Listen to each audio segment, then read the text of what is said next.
চট্টগ্রাম বিশ্ববিদ্যালয়ে বিজয় দিবসের আলোচনা সভায় ছাত্রদল ও ছাত্র শিবিরের মধ্যে হট্টগোলে ও হাতাহাতির ঘটনা ঘটেছে।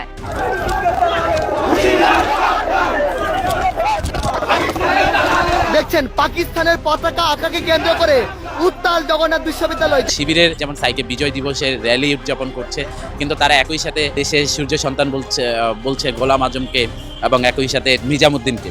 এটি একটি লোক দেখানো উৎসব, যেহেতু তারাও ক্ষমা চায়নি, তারাও ক্ষমা চাও, তারা বারবারই ইনিয়ে বিনিয়ে প্রমাণ করে যে পাকিস্তানের পক্ষে তারা।